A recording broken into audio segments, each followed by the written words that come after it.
My name is Lily. I'd been dating with my husband Michael since we were in high school. We got married right after graduating from college. Michael is intelligent and landed a job at a renowned company after graduating from an Ivy League university.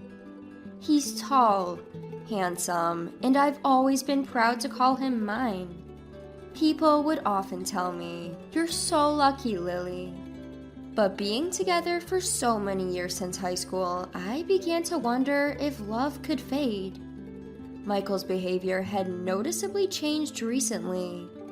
Whenever I tried to strike a conversation, he would be absorbed in his phone, ignoring my words, and he started coming home from work increasingly late. Even on his days off, he would often leave home, claiming he had leftover work. I had a bad feeling about all of these.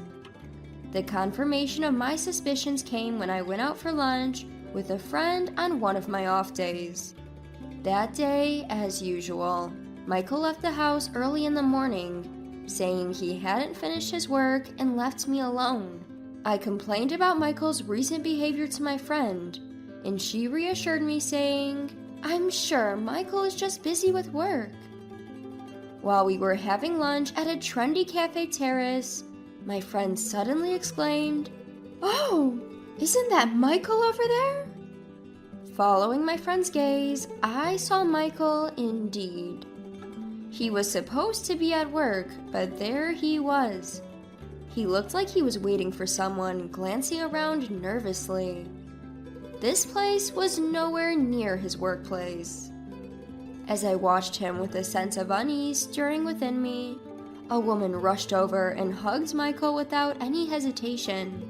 Unaware that they were being observed, the two of them shared a passionate embrace, even going as far as to kiss, with no regard for the people around them. Michael was having an affair. The shock of that revelation was overwhelming, but what gave me an even bigger headache was the fact that I knew the woman he was with. I couldn't immediately respond when my friend asked me, with my face put down on the table, "Are you okay?" My friend, who had attended the same high school, probably had realized who Michael's affair partner was too. The woman who embraced Michael was my younger sister. It's Sophia. Sophia was always a selfish child.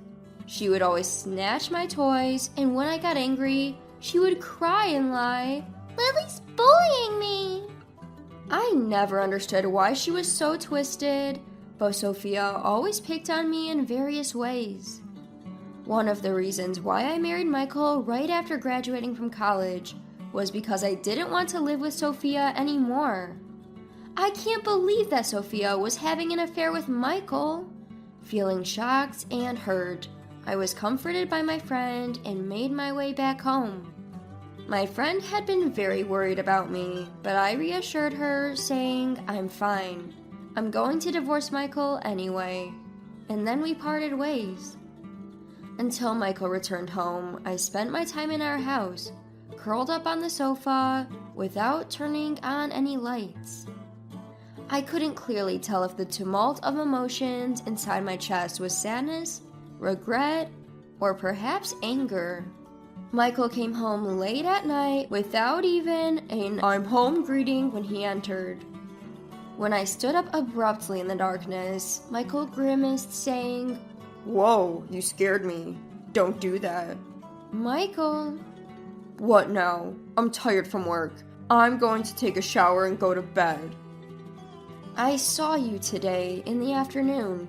You were hugging and kissing Sophia, weren't you?" Telling Michael this with a voice so low I doubted it was my own, Michael looked surprised at first, but soon laughed scornfully at me.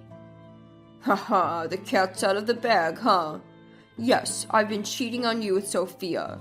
Sophia is way cuter than you, Lily. I just couldn't help myself. I've grown tired of you." Stunned for a moment at Michael's nonchalant admission, I snapped and threw a cushion from the sofa at him. "What the hell are you doing?" Michael roared, and I yelled back at him. Why are you openly admitting to cheating? You could at least lie about it. And why, out of all people, is it Sophia? Seeing Michael's attitude, showing no intention of hiding his infidelity, I felt utterly wretched. When I started sobbing and yelling, Michael grimaced in annoyance and said, "You're so annoying. It's too late now. I've been seeing Sophia since we first entered college. Since you never noticed, Sophia and I laughed about how oblivious you were, Lily." Then why did you marry me? Because Sophia said she had debts. I love Sophia, but I thought I couldn't marry someone with debts, so I settled for you, Lily. Loving her, settling for me, how much more do you plan to ridicule me? This is the last time, Lily. Let's get a divorce. Sophia said she's finally paid off her debts, so I'm going to marry her. To Michael, speaking as if it was nothing, I screamed, "Call Sophia right now!" I couldn't think of forgiving either Sophia or Michael. A feeling of vengeance blazed like a flame inside my chest. Michael said, "Sophia must be sleeping by now," and showed concern for Sophia, so I slapped his cheek. After all that he had done, I thought at least one slap was permissible. "What are you doing?" Ignoring Michael's anger, I called my parents' house. Instead of Sophia, my mother answered the phone. "What's wrong, Lily? It's late." I explained the situation to my surprised mother through my tears, and she said she would bring Sophia over right away. While waiting for Sophia and my mother to arrive, Michael showed me a signed divorce paper. "I always prepared to divorce you if I felt like it," boasted Michael, and I shouted back, "Do you think I can bear to be with someone like you?" The doorbell rang, and when I went to the hall, my always calm mother stood quietly, while Sophia had a big smile on her face. "Sis, you finally noticed Michael in me, huh? I thought you'd never notice and grow old without knowing." I felt a chill run down my spine at the sight of Sophia, who had stolen my husband, grinning at me. My mother sat next to me when she came into the house, and Sophia naturally sat next to Michael, leaning against his shoulder. In disbelief at the scene unfolding, I asked Sophia, "Is it true you two have been seeing each other since college?" Sophia admitted with a smile, "Yes. Michael is cool and smart, so I've always been envious of you. I didn't think a wonderful man like Michael would suit an ordinary woman like you." "Don't act like it's only natural after stealing my husband. I will never forgive you two. Never in my life." Sophia clung to Michael and said, "You're scary," when I pronounced it like a curse. Feeling frustrated to the brink of losing control, I shouted at my mother next to me, "What do you think of this, Mom?" Then my mother said something shocking. "It's not a big deal. Michael should just remarry tomorrow." "What?" I was left dumbfounded. Ignoring my astonishment, my mother continued, "It's kind of Michael to marry a girl like Sophia. However, I won't forgive you for causing Lily distress." "I understand." With my father having passed away, my last bastion was my mother alone. I was taken aback that even my mother had casually accepted the remarriage, and it seems Michael was surprised too. "I have only one condition," my mother told Michael and Sophia. "I cannot forgive Sophia for hurting Lily. I will quit being your mother, so don't accept any help from me. Please remarry with that understanding." The two agreed with a smile. "Then, for Lily's sake, leave quickly," she said, chasing them out. I asked my mother in a trembling voice, "Why did you say it was all right with them?" "Well, those two." I laughed involuntarily when I heard the reason why my mother readily accepted their marriage. I wanted revenge, but there was no doubt that marriage would be the greatest revenge for those two. The married life of Michael and Sophia will definitely be a hardship. Knowing this, I felt a bit brighter. Several months had passed since then. I was heartbroken at first, but I quickly got my energy back. I began to eagerly anticipate when Michael would notice the truth that Sophia was hiding. Though it was heartbreaking to have been cheated on, I now find myself appalled at the fact that I was married to such an unethical man. Then, the day I had been waiting for arrived. The day Michael realized Sophia's lies. This became clear when Michael barged into my home.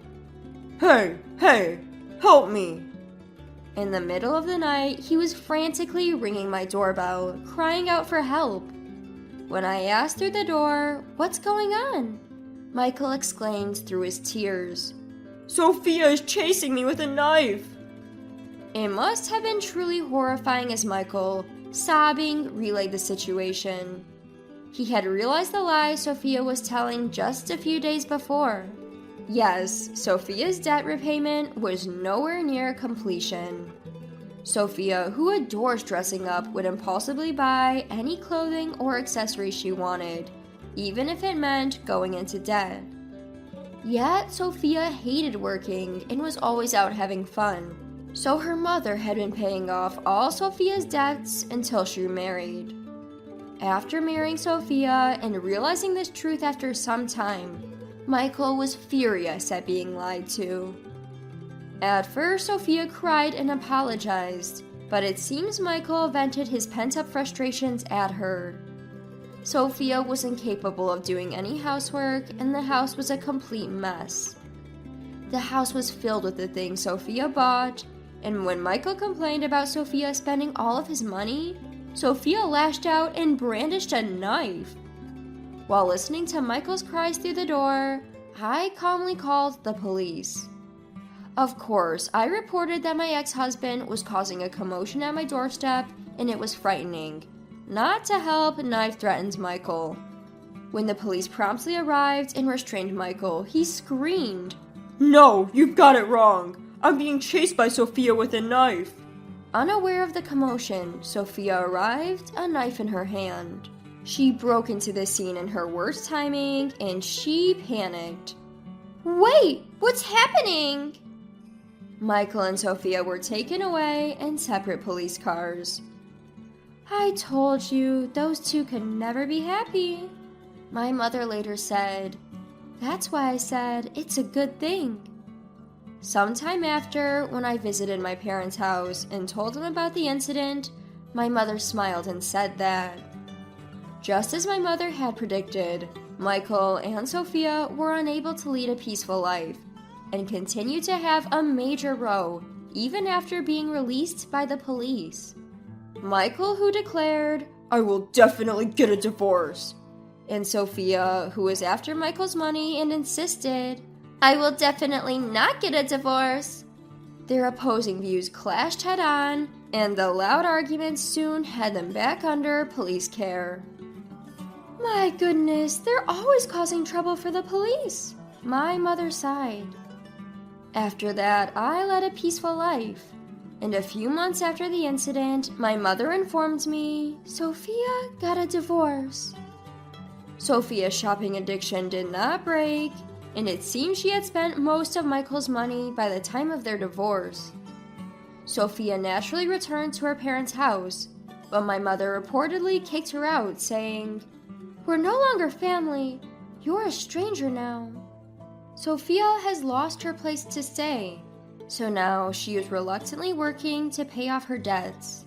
I received a call from Michael. While answering Michael's call, thinking to myself, "Oh, I forgot to block his number," he started trying to worry about my mood with a honeyed voice. "Lily, I didn't realize who really mattered to me.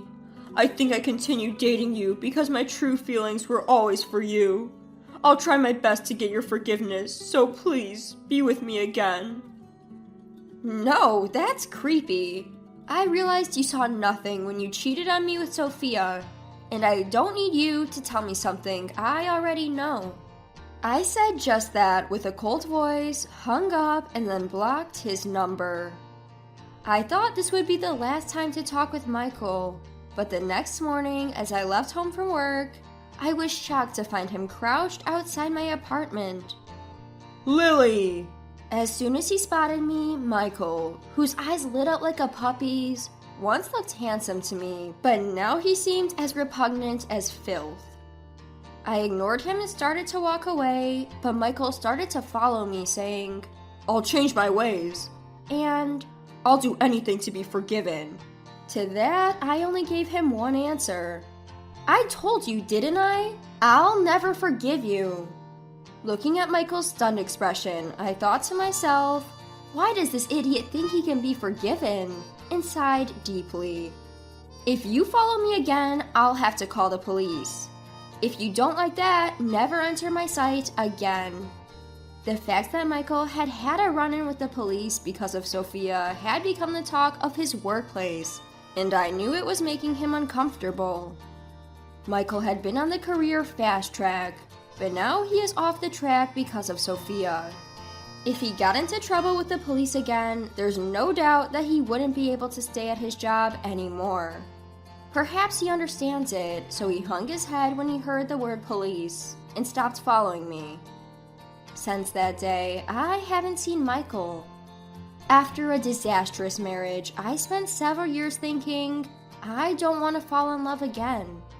Thanks to my dedication to my job, I climbed to the top position among the women in my company. Although I thought I was too busy enjoying my work to think about love, a younger colleague confessed his feelings for me. Despite rejecting him several times, he persisted, saying, "I'll definitely make you happy." So I started dating him. Now we live together. The man who appeared in my life, which I knew nothing about beyond Michael, is very kind. And when he found out about my past, he promised, "I will never betray you." I'm still scared of getting married, but I hope that someday I can take that step with him. My two brothers and I have been close since we were kids. There's my eldest brother, who we call John, my younger brother, whom we call Steve, and me, the only girl in the family, going by Lucy. We're all in our 30s now, and I'm confident that our bond is stronger than most siblings out there. Part of why we were so close is that our parents both worked, and we always had to work together to get by. None of us were exactly good children. We each had our own missteps. Our mother often had to come to school for each one of us, and we got scolded at times. John was by far the worst among us.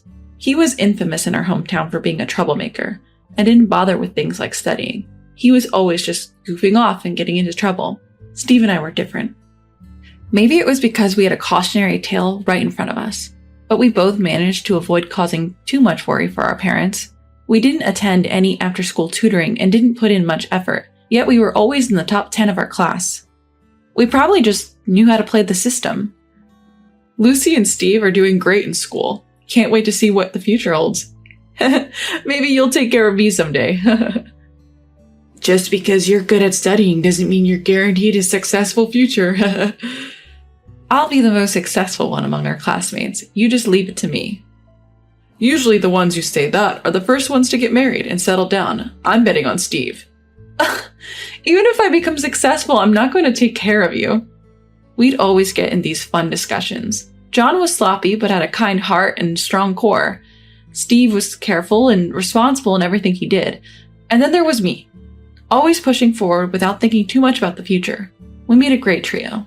John enrolled in a public high school, but quit about half a year in and has been wandering around ever since. He never really had a stable job. He'd help out at his senior's auto repair shop or bars from time to time, just coasting along. Watching my brother like this, I felt a deep resolve to succeed, because I was the reason why John ended up in evening school. On the day I got into a traffic accident, my injuries were serious. John worried about me and rushed me to the hospital. Worrying and caring for me so much, he ended up quitting high school. Deep down, I feel guilty about that. So I can't help but think if I become successful, I can help get John's life back on track. Around that time, I was always thinking about the future, about the path to success and its shortcuts. What could I do that would interest John? It had to be something that he could easily get into. When I started high school, I wanted to save money, so I began working a part-time job. No matter what you do, I thought you always end up needing money, so I worked hard to save as much as I could. Steve, have you seen John lately? I haven't seen him at all. It seems like he hasn't been coming home recently. Just as I thought, that fool. I wonder what he's up to. I hope he's not getting into trouble. Surely, with a family waiting for him, he'd think twice before getting involved in something dangerous. John didn't come home for several months. To ease our shared anxieties, Steve and I gossiped about John. Then a few months later, John came home nonchalantly. Where have you been? At least contact us. We were all worried. I'm sorry. I've been super busy with my part-time job. If that's the case, just say so. Lucy and Steve have been worried too. Sorry. He told us that he had found a good job out of state where he stayed overnight and entrusted me with almost all of his earnings for the future. He asked me to combine it with the savings from my part-time job. I didn't understand the reason at the time, but he insisted, so I took care of the money. From there, John started to loaf around at home again, without doing anything for a while. Even though he never got a full-time job, he started to work part-time occasionally, and our parents seemed content with that. After graduating high school, I wanted to study business administration thoroughly and decided to go to college. Fortunately, my excellent academic performance earned me a full scholarship, which was able to help my parents out of it. My brother was also proud of me. Around that time, there was a change in John. John, how long are you planning on living like this? If you don't get a full-time job, you won't be able to marry the girl you like. Actually, there's a company that's been inviting me through a colleague, but I'm not sure. You have such an opportunity? What kind of company? Construction. It's the site where I went to work part-time a few months ago. I'm not sure if I want to do that for the rest of my life. It starts early in the morning. You should take it. If you have the opportunity, just go and give it your best shot. Being firmly pushed by me, John started working as a full-time employee the following week. It seemed to suit him better than expected, and contrary to our family's prediction, he continued without complaining or being late. Looking at John during this time, I decided to pursue a career in architecture. If I could establish a solid foundation in the only field that my brother, who had no higher education, had mastered, his future would surely be secured. While I was attending vocational school, I continued to work part-time and managed to save up enough money to buy a rather expensive car. Of course, I could do this because I was living with my parents all along, but even I was impressed with how much I was able to save. My mother was the one who understood my efforts to work hard to save money and supported me from behind the scenes. She always packed lunch for me during my vocational school days, so I wouldn't have to spend unnecessary money. She really was cheering me on. After graduating from vocational school, I joined a well-connected company to network, earned countless certifications, and slowly prepared for independence while building relationships. John, too, had been tirelessly committed to his job, so I was able to concentrate on preparing to start my own business. Eventually, I was able to establish my own company, but I didn't invite John to join at the time. I couldn't afford to both go under, so I decided to keep an eye on things for a while. I plunged into work with all the preparation I had done up until now, working frantically. The team I had assembled were all excellent and worked well, and they all followed my lead. We got off to a good start. It was a strong beginning. But around that time, John had moved out of our parents' house and started living alone, and I didn't see him that often.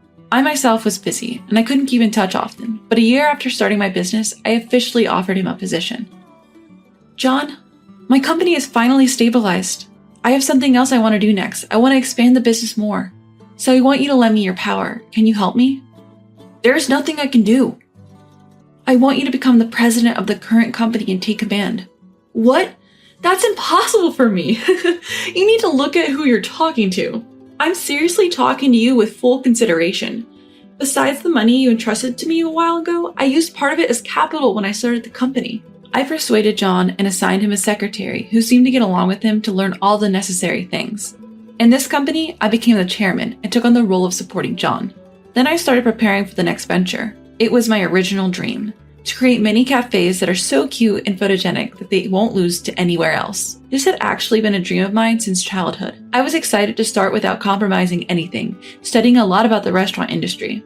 At that time, my younger brother Steve began studying to become an architect. This was also an offer I made.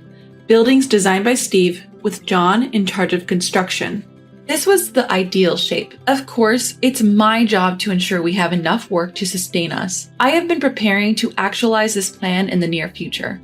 Around the time John stepped into his second year as the president of the company, he abruptly announced that he was getting married. Who is she? John doesn't seem to have the best judgment. I'm worried. I'll introduce her to everyone soon. We're looking forward to it. John getting married. I must confess, I felt more sadness than joy. We had always been the three of us, so the intrusion of a stranger gave me a sense of discomfort. But I knew I had to pull myself together and celebrate my brother's happiness. Later, when we had a gathering with both families, I met his girlfriend named Bella. I didn't oppose their marriage and things seemed to progress smoothly, but I felt an aversion towards her from our first interaction. Bella, I'm Lucy, John's sister. Please take good care of my brother. It's so nice to have a sweet sister. If you ever need anything, don't hesitate to ask. Okay. Since I'm going to be the wife of the eldest son, the president of the company, you'll have to go through me from now on, okay? Bella was the same age as John. She was working in an administrative role at one of our client companies. Her first impression was that she was a determined and assertive woman. Honestly, I thought our perspectives were a bit misaligned, and she was not my type. However, I did think that such a woman might be a good match for the somewhat naive John. Steve felt the same way, but we both decided to support their marriage for now. She seems a bit stern, but if John loves her, we'll support you guys. Good luck and be happy. Thanks, Lucy. A few years ago, I couldn't have thought about marriage, and nobody would have even approached me. From then on, I was running around due to the new work we had started, and my days were quite busy. As for John, he was busy preparing for the wedding, partly because Bella wanted to have the ceremony sooner rather than later. And before we knew it, the wedding day had arrived. I hadn't seen Bella, let alone John, since the day we had met both families. John, long time no see. Sorry I've been too busy to make time, but today I'm here to enjoy. Today at least you can relax and enjoy the food and drink. John getting married. I can't help but feel a little sad. We three were able to chat and laugh together for a little while before the ceremony. Seeing John's happy face, Steve and I felt relieved. The ceremony began and I was enjoying a leisurely and delightful meal while chatting with Steve and my parents for the first time in a while. The seating arrangement at the reception hall had the employees from the company positioned diagonally behind our family. They were also lively, and it was during their conversation when the bride and groom went around the tables in order. John, Bella, congratulations on your special day. Thank you, and thanks to everyone for coming. Thank you all for coming. From now on, my husband's employees are my employees. I expect you all to work hard for me. I couldn't believe my ears. In the middle of the wedding ceremony, what could this bride be saying? Thinking about that, I couldn't help but retort. Bella, the employees are strictly the people of my brother's company. They are not your employees, right? Oh, I'm well aware of that. My cute, meddlesome sister-in-law will be my maid from now on. With that, she laughed in a crude manner. Because everyone sitting nearby could hear her clearly, the atmosphere became chilly for a moment. The next moment, all the employees burst out laughing. What? I'm going to be the wife of your CEO. Are you making fun of me? Bella, stop it. Bella, are you aware of who our chairman is? Huh? Chairman? I wasn't introduced to such a person. I don't know. It seemed that John hadn't explained it to her, and she was ignorant of the fact and being rude to me. To everyone who knew the truth, it was natural for them to laugh at her. The reception hall had already become quiet, and the atmosphere had completely changed from the festive mood it had been. I never thought you'd be the type to say such things in a place like this. I'm disappointed. Huh? I'm marrying you, the CEO, and I'm becoming the wife of the most important person. Isn't that natural? The reason I'm standing in this position today is all thanks to Lucy. She is the one who started the company and made me the CEO. Everything is Lucy's doing. The chairman is my sister. What? What is that? I was not told about this. She realized that she was the only one who didn't know the truth and was completely furious. No matter what she was thinking inside, she should have gone through this reception with a smile. I'm sorry, but knowing your true feelings, I've changed my mind. Please consider this marriage as if it never happened. John, that's a bit too much. I just lack judgment. My apologies, everyone. John bowed deeply to the people in the hall. The wedding ceremony ended abruptly and people dispersed. I later heard that she had lived in poverty since she was a child. She apparently told her colleagues that she would marry a rich man and lead a comfortable life. When she met John, she seemed determined to achieve that ideal life. After the ruined ceremony, Bella bowed her head many times, pleading with John to reconsider. But John firmly stated he would never marry her and sent her away. While they were dating, Bella always appeared to respect and act quietly around John. but seeing her intimidating attitude towards others surprised him. He told me that he couldn't trust women and planned to focus on his job for the time being. His dedication to work increased and he started to do better and better. And my dream of expanding the number of our shops steadily came true. And Steve successfully passed his exam and became a proud member of our company. However, despite the professional success that all siblings have achieved, we are all still single, a bit of a sad situation. I remember when the three of us gathered together after a long time. Do you have someone in mind to marry, Lucy? I enjoy my work and I can't think about marriage or having children yet. Me too. If we're happy now, that's all that matters. I don't want to get married either. So how about we build a house? John can come back and we can all live together. Caught up in work, Steve's suggestion surprised me for a moment.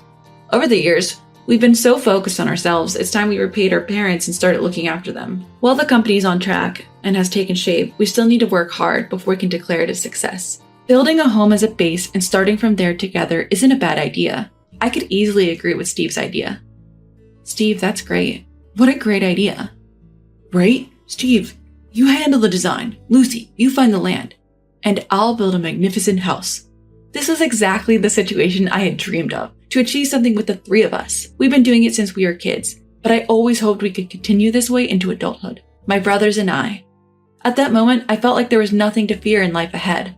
Even if I don't get married or find a partner, I have strong allies. I'm sure I can continue to enjoy what I want to do with